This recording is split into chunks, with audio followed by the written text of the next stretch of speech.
Mask में लोकसभा के speaker, mask में राज्यसभा के सभापति, मास्क में देश के रक्षा मंत्री, मास्क में मोदी कैबिनेट के मंत्री।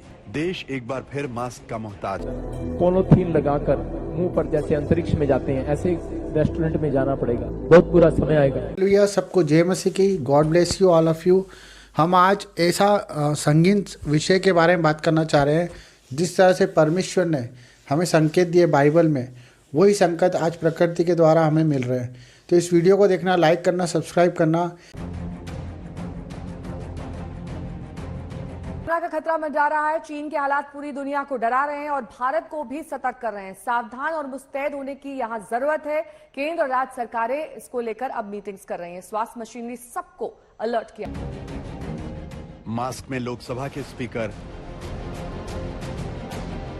मास्क में राज्यसभा के सभापति,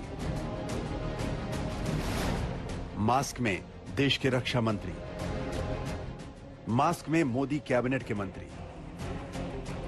देश एक बार फिर मास्क का मोहताज है। हाथ रहेगा यीशु मसीह का। आमीन। अब मैंने देखा नदियों में, समुद्र, नदियां, बहुत सारी न्यूज आप सुनेंगे, लाल होगी। अबलबा शबलबा बलबा शबलबा, होली स्पिरिट। और इसी समय पवित्र आत्मा ने मेरे को कहा कि 3 देश गुस्से में आएंगे, रूस, यूएसए और चाइना गुस्से में लाल हो जाएंगे, और अफगानिस्तान और तालिबान पाकिस्तान को काटेंगे सांप बन के। और ऐसा होगा 2022 में। जिस रिश्तेदार पर, जिस परिवार पर आप भरोसा करते हैं, वही 2022 में आपको काटेगा। आपको नहीं, उन लोगों को जो प्रार्थना पे भरोसा नहीं रखते। आपको समझना है, बहुत सारा टाइम चेंज होगा। बहुत सारे लोग, साइंटिस्ट कोशिश करेंगे, वैज्ञानिक कोशिश करेंगे, डॉक्टर कोशिश करेंगे, लेकिन खोज नहीं पूरी होगी। अगस्त तक आने वाले समय में बहुत सारे लोग छिपेंगे और आने वाले 3 सालों के अंदर, 5 सालों के अंदर पॉलीथीन लगाकर मुंह पर जैसे अंतरिक्ष में जाते हैं, ऐसे रेस्टोरेंट में जाना पड़ेगा। बहुत बुरा समय आएगा। लेकिन पवित्र आत्मा ने मेरे को बोला, जो लोग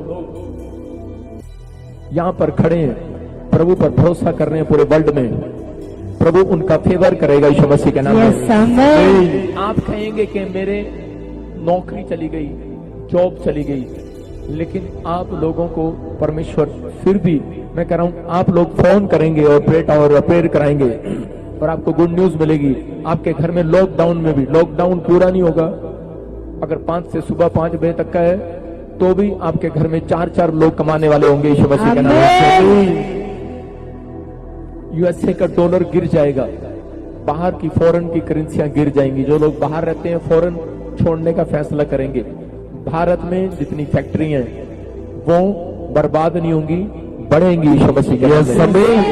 भारत में कंपनियां बढ़ेंगी, क्योंकि ये मेरी प्रार्थना थी कि परमेश्वर भारत पर दया करना, क्योंकि बाइबल बोलती है जहां प्रॉफिट होता है उस स्थान पर परमेश्वर दया जरूर करता है। इसलिए मैं 2 साल से बोल रहा हूं, अगर किसी को भी, चाहे गवर्नमेंट हो, चाहे कोई पूरे वर्ल्ड की गवर्नमेंट हो, अगर वो सोच रही हो कि मेरी प्रार्थना में दम नहीं है, मैंने 2020 में भी कहा था, 21 में भी कहा था, अगर लगता है किसी को कि मेरी प्रार्थना, और देखना 3-4 महीने क्या होगा, लेकिन हम अपने देश के लिए प्रार्थना करते हैं। इसलिए प्रभु ने मेरे को कहा, तुम्हारा देश बहुत देशों से सुरक्षित रहेगा यीशु मसीह के नाम से। आप सुनेंगे बहुत बड़ी बेदारी आएगी यीशु मसीह के नाम में। आमीन। सोना चांदी संभाल कर रखना, उसमें इन्वेस्टमेंट करना। अब चर्च में नहीं, दान के मामले में नहीं संभाल के रखना, वैसे आप संभाल के रखना। और ये होली स्पिरिट की ओर से बात है। जो बिजनेसमैन मुझे सुन रहे हैं, मैं कह रहा हूं कि फॉरेन में पैसा मत लगाना, डूब जाएगा। आने वाले समय में लोग बिटकॉइन में, अलग अलग चीजों में पैसा लगाएंगे। मैं कह रहा हूं कि सोना चांदी का रेट बढ़ जाएगा। अबलबा शबलबा बलबा शबलबा। मेरा प्रभु बहुत सारे लोगों को, तो सबको जय मसीह की, सबको आशीष मिले और सबको परमेश्वर का आशीष मिले। मेरे भाई बहनों, जो आज प्रॉफिट विजेंद्र जी ने आज जो भविष्यवाणियाँ की है, आप जितने लोग उस पर विश्वास करेंगे, मैं सच कहता हूँ कि भविष्यवाणियाँ होती सिर्फ विश्वास करने के लिए। जिस तरह से हमारे जीवन में एक एक आशीर्वाद काम करता है, जिस तरह से हमारे जीवन में आज एक नेगेटिविटी काम करती है, जैसे हमें कोई ईगो हर्ट कर देता है, जिस तरह से हमारे जीवन में आके कोई हमें गलत और अपशब्द बोल देता है, तो हमें पूरे दिन उसका फील होता है कि यार हमें उसने ऐसा क्यों बोला, हमारे साथ ऐसा क्यों है कि हमने उसकी सुनी, और वो हमें बहुत इफ़ेक्ट करती है। उसी तरह से अगर आप परमेश्वर के हर एक वचन उसे पॉजिटिव वे में लें, क्योंकि प्रॉफिट जी भविष्यवाणी इसलिए करते हैं कि हम उन बीमारियों से आगे निकल पाएँ, उन बीमारियों को, उन तकलीफ़ों को हरा पाएँ।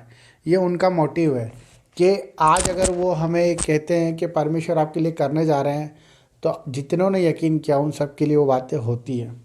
और स्वयं वो खुद इस चीज़ से गुजरे हैं कि परिस्थितियों में आने के बाद जब उन्होंने परमेश्वर के वचन को थामे रखा, क्योंकि परमेश्वर का वचन ही है जो कि उन्हें भी काम में ला रहा है और हमें भी काम में लाता है।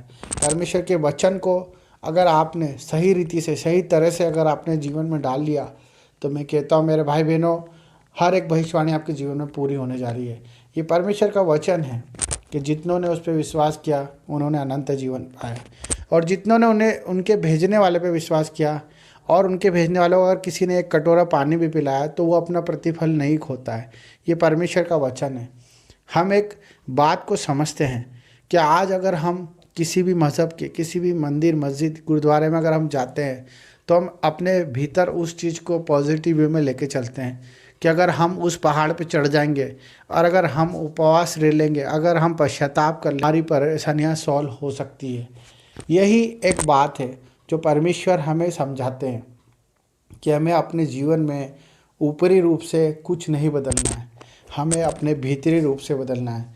क्योंकि ऊपरी रूप से तो जो ईश्वर ने बनाया है, हम उसी प्रकार दिखते हैं और उसी प्रकार हमारे जीवन का चाल चलन होता है। परंतु जो अंदर से हम किस चीज़ को ग्रहण करते हैं, अगर हम पानी को पानी बोलते हैं तो पानी एकदम निर्मल होता है, सफ़ेद होता है, उसकी कोई व्याख्या नहीं कर सकता। परंतु वो कितना अनमोल है आज हमारे जीवन में। अगर पानी को अगर आप कुछ घंटे के लिए अवॉइड कर दो, कुछ दिनों के लिए अवॉइड कर दो, पानी आपके लिए एक ईश्वर के समान हो जाएगा। उसी प्रकार से हवा अगर हम कुछ समय के लिए अपना मुंह रोक लें, तो हमें एहसास होगा कि ईश्वर हमें कितना बड़ा गिफ्ट दे रहा है, कितनी बड़ी चीज़ हमें वो फ्री में दे रहा है, परंतु हम उसकी बातों पे यकीन नहीं कर पाते। तो यकीन करना ही सबसे बड़ा विश्वास है। अगर आप यकीन में चलोगे तो मैं कहता हूँ कि आपके लिए पहाड़ उखड़कर समुद्र में गिर जाएगा। ये परमेश्वर का वचन है। आप यकीन करोगे तो आपकी दुष्ट आत्माएं निकल जाएगी। आप यकीन करोगे तो आपकी हर एक गरीबी दूर हो जाएगी। आपको यकीन करना है हर एक परमेश्वर के वचन पर, जो वचन परमेश्वर ने हमें आदि से अंत तक सुनाए हैं, जो आज भी हमारे द्वारा, सबके द्वारा वो हमारे पास पहुँचाता है कि आप अपने जीवन में अपने आप नहीं बुलाए गए, वो परमेश्वर की चुनी हुई संतान हैं। हम परमेश्वर के चुने हुए इकलौते पुत्र के द्वारा रचे और हर पापों से मुक्त किए गए। अगर आज आप रोज़ ये बोलोगे कि मैं पाप साफ हो चुका हूँ और परमेश्वर मुझसे प्यार करता है, तो सच में परमेश्वर आपसे प्यार करता है। आप अपने आप को अनमोल समझे। आप परमेश्वर के एक अनमोल नगीने हैं। आप किसी न किसी काम के लिए पैदा हुए हैं। आप किसी को अपने आप का कमांड ना दें, किसी को अपनी जिम्मेदारियां, अपने जीवन की हर एक खुशियां परमेश्वर के हाथ में सौंप दें। अपने जीवन को परमेश्वर के अधीन रहना सीखें। आपको किसी चीज़ की ज़रूरत नहीं पड़ेगी, क्योंकि परमेश्वर आज्ञा में है, परमेश्वर अनुशासन में है, परमेश्वर सत्य में है, परमेश्वर हर एक को भविष्यवाणी में है जो आज प्रॉफिट जी के द्वारा निकलती है। जो आज हम अगर यकीन से कहते हैं कि अगर ये चीज़ होनी है और उसमें सत्य है, उसमें परमेश्वर की मर्जी है, तो उसे कोई नहीं टाल सकता। परमेश्वर की बातों को ना कोई टाल सका है ना टाल सकता है। जब वो बोलता है, जब परमेश्वर हमें बताता है और जताता है, तो हमें महसूस होता है कि पवित्र आत्मा का काम है। जब हमारे बस की नहीं होती, जब हमारे हाथ पे ढीले पड़ जाते हैं, जब हमारे जीवन में हमारा मन का नहीं होता, तब हम परमेश्वर को जानने लगते हैं। इसलिए शुरू से ही परमेश्वर को जाने, उसकी खोज में रहे, उसकी प्रार्थना को और उसकी भविष्यवाणी में विश्वास करें और यकीन करें और रिसीव करें, और देखिए आपका जीवन बदल जाएगा, सबका जीवन बदल जाएगा और आप सबके रोग, बीमारी, कर्ज, हर प्रकार की परेशानी इसी क्षण ख़त्म हो जाएगी। यीशु के नाम में आमीन।